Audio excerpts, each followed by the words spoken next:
Manca poco al comunicato ufficiale, Maurizio Sarri allenerà la Juventus. L'annuncio è previsto per giovedì 13 giugno, così da poter programmare presentazioni e piani di lavoro. Gli accordi con il Chelsea, raggiunti il 31 maggio, prevedevano infatti una fase di stand-by per dare tempo al club inglese di perfezionare gli accordi con il successore di Sarri. Intanto c'è ancora chi fa diverse ipotesi per la panchina bianconera, ma ormai è solo questione di tempo perché arrivi l'ufficialità dalla Juventus.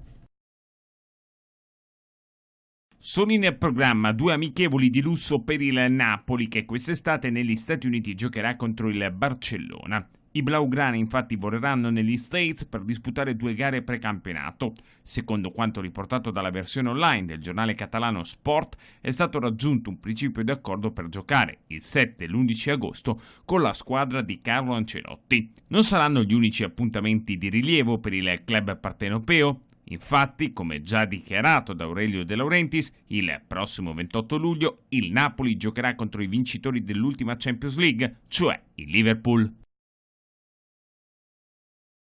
E Andrea Belotti a parlare per gli azzurri in zona mista dopo la vittoria dell'Italia contro la Bosnia per 2-1. Hai paura? Saresti contento di tornare un po' prima? Dovesse succedere qualcosa al Toro? No, spero prima, perché comunque se si torna prima significa che siamo qualificati per l'Europa, però aspettiamo quello che succede, intanto ci godiamo le vacanze e cerchiamo di prepararci al meglio. Senti, la classifica adesso è bella, ha perso la Grecia in casa addirittura, quindi siete davvero in una posizione bella anche perché le avete vinte tutte. Quello sì, però diciamo che noi siamo l'Italia e vogliamo vincere tutte le partite di questo girone, perché secondo me siamo una grandissima squadra, un gruppo veramente forte e unito che in qualsiasi partita la deve affrontare per vincere. Parlare di vera e propria rivoluzione è sbagliato, ma quel che è certo è che all'Inter, dopo l'arrivo di Antonio Conte, si prospetta un profondo restyling.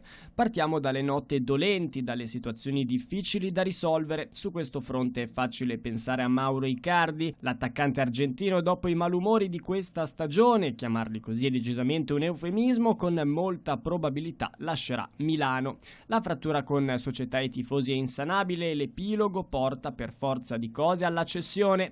Sul taccuino dei partenti ci sono poi Miranda e Perisic. Versalico invece causa problemi fisici, si è visto sostituire a gennaio da Cedric Soares. Sul primo bisognerà ragionare, sul secondo invece la strada è tracciata e dovrebbe riportarlo in Inghilterra.